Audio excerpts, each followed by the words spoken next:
Hi there everyone, it's Laurel Beard here with the Blitsy Creative Team, and today we're going to be doing Splat with distress paints.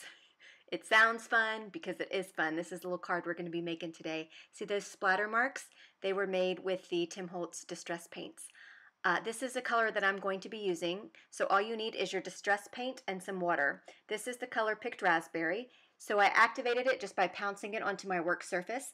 I spritzed the top of that foam nozzle there, that little sponge nozzle, with some water, and then I'm just going splat, splat, splat, until I was satisfied with all of my splats. So I set that aside to dry, or you can zap it with your heat gun if you want.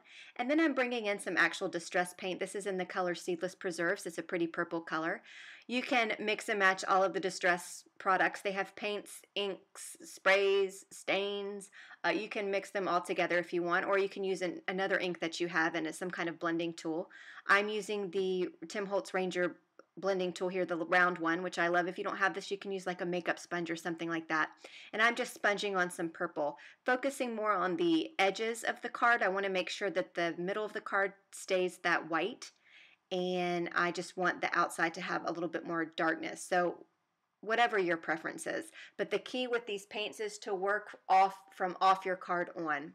Then I'm going to go around the edges of my card here with that same purple distress ink just to intensify the outline of this card panel. If I didn't mention it before, I am working on some watercolored paper.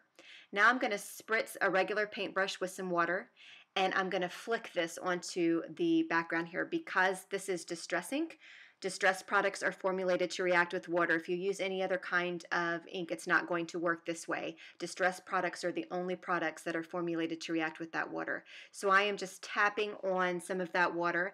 I'm going to pick it up, and hopefully you'll be able to see how that water is just reacting. You can actually already see the watermarks if you look carefully at that purple background that I sponged on. I just think that's so cool. Distress products are awesome. They're one of the first inks that I bought actually when I saw what they could do.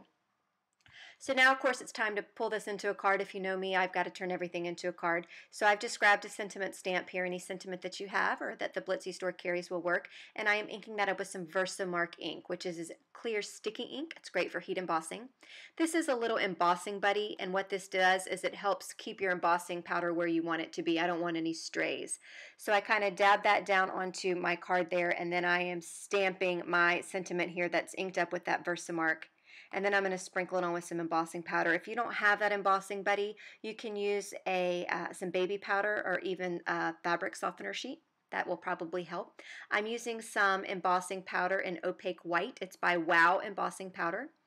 And I usually do this over a piece of paper or even a coffee filter, because then I can funnel it back into my little jar there so I don't waste any of my embossing powder.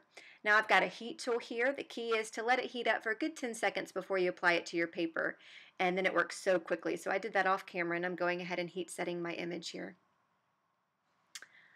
It's hard to see because it's white, but you'll know that your image is heat setting because it'll actually start to melt and it turns shiny. It's just really, really cool. I love heat embossing, and my son thinks it's magic. So now I've got a standard top folding white card. This is not cardstock. I mean, this is cardstock. It's not watercolor cardstock. And I've grabbed some green distress paint. And you can see I'm pushing that little nozzle into my craft sheet until it activates that paint, and then the paint starts flowing out. So this is in the colored Mauve Lawn. So I just went around the edges because that's all you're going to show when I adhere my card panel there to the base. So I'm going to zap that with my heat gun really quick so I can go ahead and pull this card together in this video without boring you to tears. And I'm kind of a crafter that just goes with the flow. I kind of wing it, and I go wherever the design is leading me. So when I layered that on the top, I wasn't really a fan of that green outline there. So I'm thinking right now, yeah, I don't like the green. So what I'm going to do is add another color distress paint onto the green. So I've got some peacock feathers, and I'm just going to kind of swipe that on, still leaving some of the green exposed, but then adding some more of that peacock feathers. That's my favorite color of the whole entire distress line. So I went ahead and kind of swipe that on there. You can see almost like a wash of that peacock feather. So now I've got the green, and now I've got the pink, and I'm going to end up liking that a little bit better. So don't toss anything. Try to fix it, because more than likely it can be fixed to where you'll like it. So I'm satisfied with that. So I'm going to take my adhesive.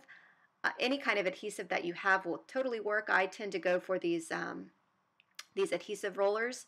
I use wet adhesive for other kind of things, but for the most part when I'm adhering panels down, I always go with kind of an adhesive roller here. And the Blitsy store carries lots of different adhesives if you're in the market for some. So I'm going to go ahead and adhere that down right to the center.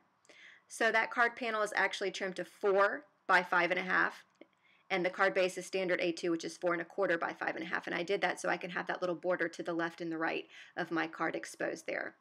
So this is the finished card.